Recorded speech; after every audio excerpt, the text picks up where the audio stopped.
ഐതിഹ്യങ്ങളും ദൈവദർശനങ്ങളുമായി പ്രശസ്തമായ തട്ടേക്കാട് ശ്രീ മഹാദേവ ക്ഷേത്രത്തിലെ ആയില്യം തൊഴൽ മഹോത്സവത്തിന് ഒരുക്കങ്ങൾ പൂർത്തിയായി.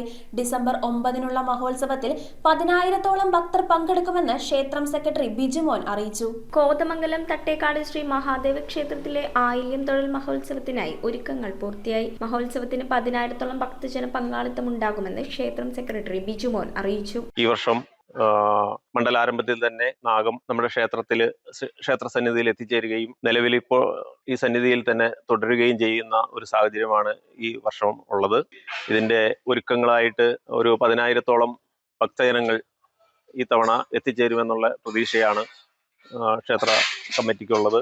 പഴക്കം ചേർന്ന ഐതിഹ്യങ്ങളാൽ പ്രശസ്തമായ ഈ ക്ഷേത്രത്തിലെ ശിവലിംഗം കണ്ടെത്തപ്പെട്ടതും പുനഃപ്രതിഷ്ഠയിലുടനീളം സർപ്പസാന്നിധ്യം അനുഭവപ്പെട്ടതുമാണ് ശ്രദ്ധേയമായത്.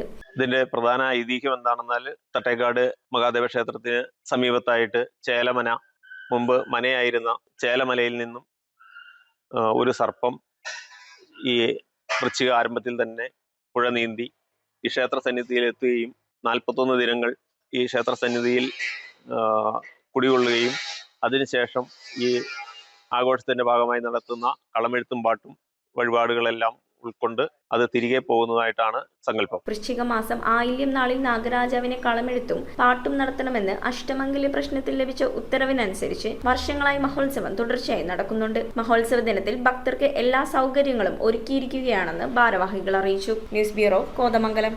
റിങ്ങുകൾ 1 ഗ്രാമിൽ തുടങ്ങുന്ന മാലകൾ, നെക്ലസുകൾ 9,000 രൂപ മുതൽ ഡയമണ്ട് നെക്ലസുകൾ 1 ലക്ഷം മുതൽ ആരംഭിക്കുന്ന വെഡിംഗ് സെറ്റുകൾ, കൂടാതെ നിങ്ങളുടെ പഴയ സ്വർണത്തിന് ഏറ്റവും ഉയർന്ന മൂല്യവും. Maharaja gold and diamonds,